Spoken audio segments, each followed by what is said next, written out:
लहान मुलाला पण समजेल असा हिंडनबर्ग विरुद्ध अदानी रिपोर्ट.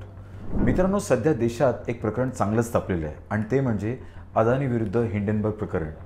आणि त्यात याच प्रकरणाशी संबंधित अनेकांनी अशा काही बातम्या देखील दिसत आहेत की अदानी तोट्यात आणि LIC गोत्यात.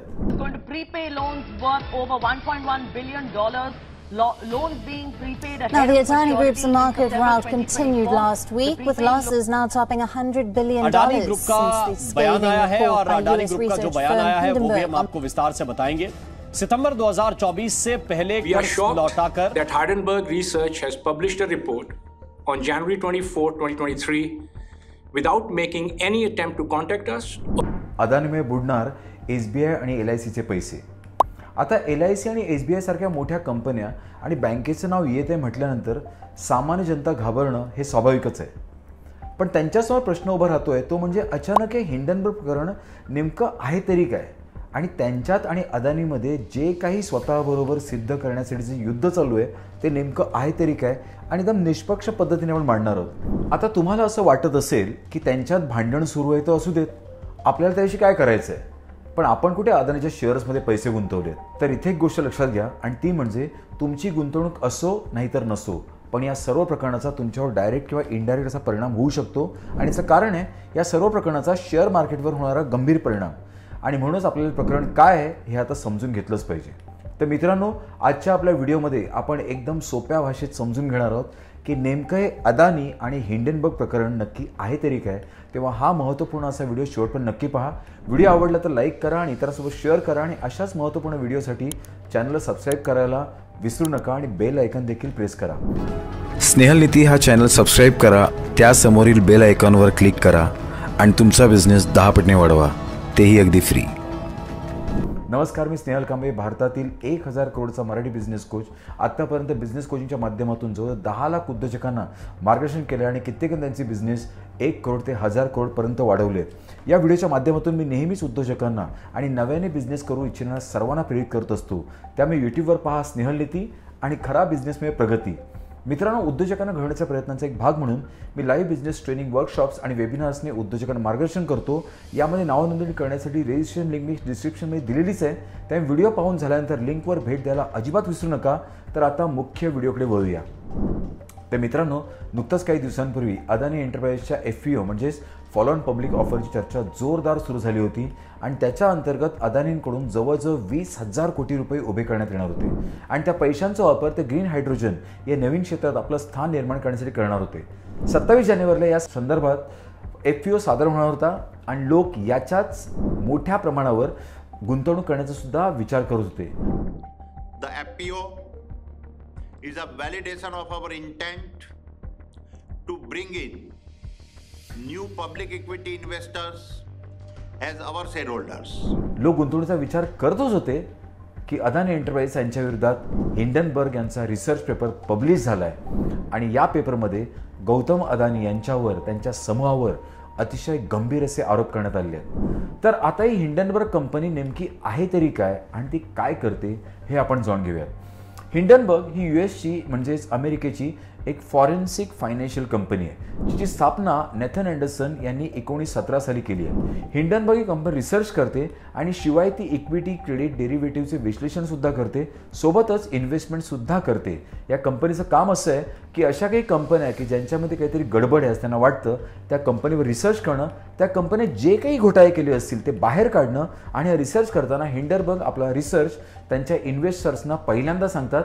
त्यामुळे ते मोठ्या प्रमाणात इन्व्हेस्टमेंट सुद्धा करतात. जेव्हा हिंडनबर्ग ज्या कंपनीवर रिसर्च करते त्या कंपनी शेअर घसरले जातात आणि त्यातून त्यांना प्रॉफिट होतं, आणि या प्रॉफिट होण्यालाच शॉर्ट सेलिंग असं सुद्धा म्हणतात. या शॉर्ट सेलिंगमुळेच हिंडनबर्ग या कंपनीवर देखील शंका उपस्थित होते. सो शॉर्ट सेलिंग म्हणजे काय असतं, तर ज्यांच्याकडे शेअर नसतात आणि तरीही तो त्याची विक्री करत असतो. मग आता तुम्हाला प्रश्न पडला असेल, जर शेअर्सच नाहीत तर सेलिंग कसं होणार.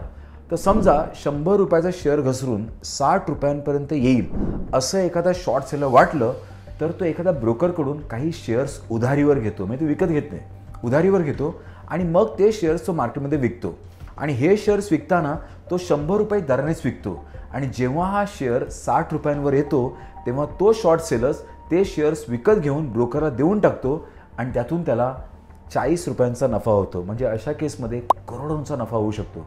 अशा पद्धतीने हिंडनबर्ग पैसे कमवतात. तसं पाहायला गेलं तर आता हे काम ते स्वतःच्या फायद्यासाठीच करतायत, पण त्यांच्या या प्रोसेसमध्ये इतर कंपन्यांमध्ये असलेले घोटाळे ते बाहेर काढतात. या कंपनीच्या ऑफिशियल वेबसाईटवर जर का तुम्ही पाहिलं तर तुम्हाला कळून येईल की त्यांचा मुख्य उद्देश जो आहे मानवी चुका शोधून काढणे, आणि यांनी आपल्या कंपनीला हे जे नाव दिलं आहे ते आहे हिंडनबर्ग रिसर्च. हे एका घटनेवरून घेतलेलं आहे. 6 मे 1937 जर्मनीतील एका विमान दुर्घटनेमध्ये ज्याचं नाव होतं हिंडनबर्ग, त्यामध्ये 35 लोकांचा मृत्यू झाला होता. आणि याला कारण होतं ते मानवी चूक. हा अपघात टाळता येऊ शकत होता कारण या विमानामध्ये प्रमाणाबाहेर हायड्रोजन गॅस भरला गेला होता आणि शिवाय 100 लोकांना त्यामुळे बसवून पाठवण्यात आलं होतं. आणि त्याकडे दुर्लक्ष न केल्याने हा अपघात घडला होता. आणि म्हणूनच या कंपनीने या प्रसंगावरून आपल्या कंपनीचं नाव हिंडनबर्ग रिसर्च असं ठेवलं आहे. आतापर्यंत हिंडनबर्ग या कंपनीने जवळजवळ 30 कंपन्यांवर आरोप केले आहेत, जे की जास्तीत जास्त खरे ठरले आहेत. त्यातील त्यांचा गाजलेला एक रिसर्च होता, तो होता निकोला कंपनीविरुद्ध. निकोला कंपनीविरुद्ध त्यांचा दावा त्यांनी कोर्टात देखील जिंकला होता. यासोबतच मध्ये ट्विटरच्या बाबतीत देखील ते जास्त सक्रिय होते. आणि आता त्यांनी आरोप लावलाय तो आहे आशियातील आणि भारतातील श्रीमंत व्यक्तींपैकी एक गौतम अदानी. चला तर आपण जाणून घेऊयात की नक्की या कंपनीने जे आरोप लावले आहेत ते नक्की काय आरोप लावले आहेत आणि त्या आरोपांना अदानी समूहाकडून नेमकं काय उत्तर देण्यात आलं आहे.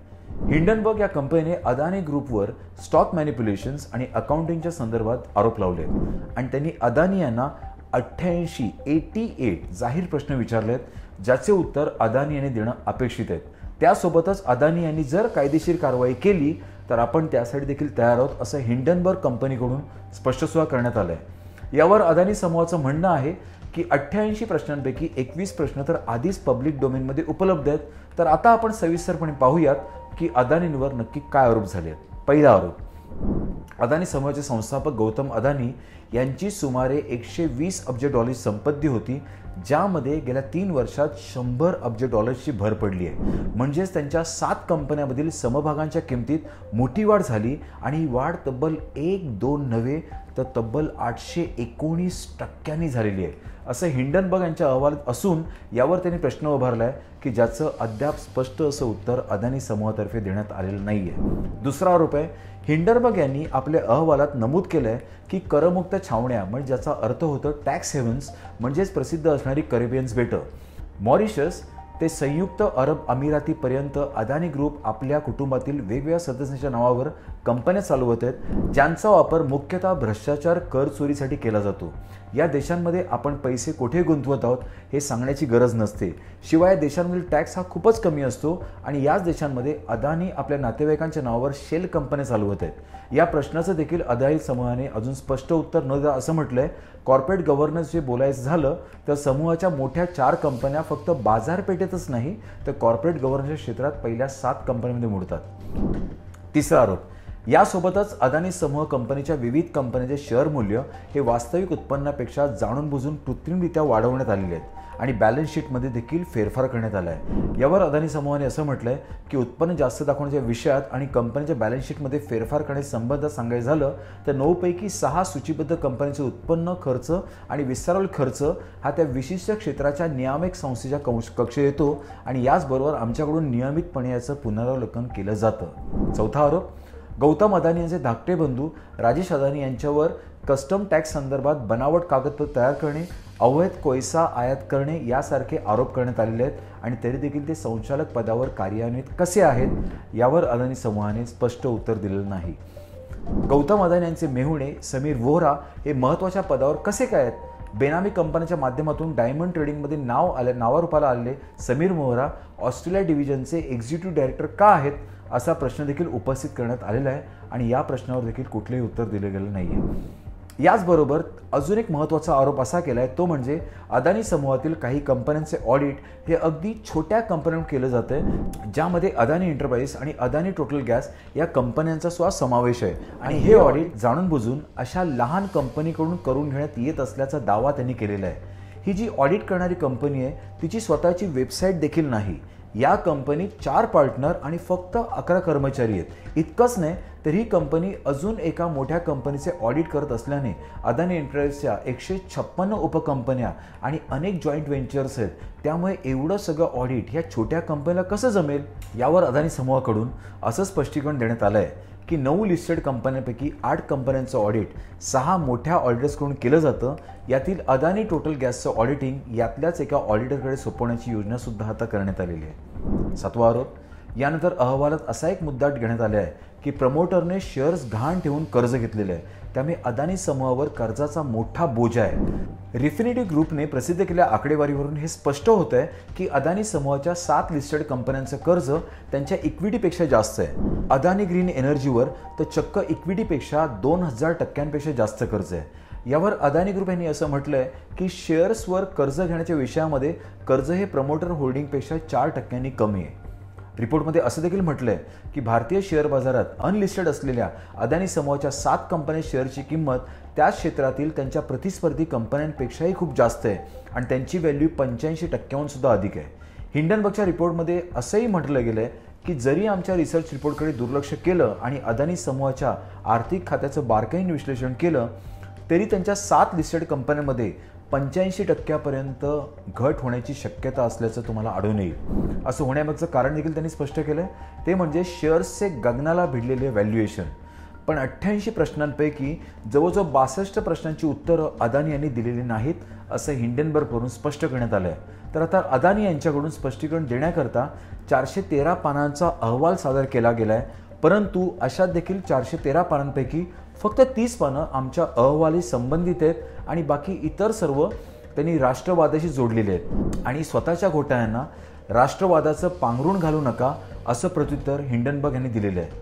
तर हे होतं हिंडनबर्गच्या अहवालातील काही असे ठराविक आरोप की ज्या आरोपांमुळे हे प्रकरण सध्या चांगलंच तापलेलं आहे. या आरोपांबरोबरच हिंडनबर्गवरून अजून छोटे मोठे असे बरेच आरोप करण्यात आलेले आहेत आणि त्यांच्यात हा असा वाद सुरूच असून आरोप प्रत्यारोपाचं हे सत्र आजही चालूच आहे. या वादात आता कोण बाजी मारेल ही येणारी वेळच ठरवेल. पण या वादात तुम्हाला कोणाची बाजू योग्य वाटत आहे ते कमेंटद्वारे मात्र आम्हाला नक्की कळवा. आणि आजचा व्हिडिओ तुम्हाला आवडला असेल आणि जर काही माहिती मिळाली असेल तर लाईक करा, इतरांसोबत शेअर करा आणि अशाच महत्त्वपूर्ण व्हिडिओसाठी चॅनलला सबस्क्राईब करायला आणि बेल आयकॉन प्रेस करायला मात्र अजिबात विसरू नका.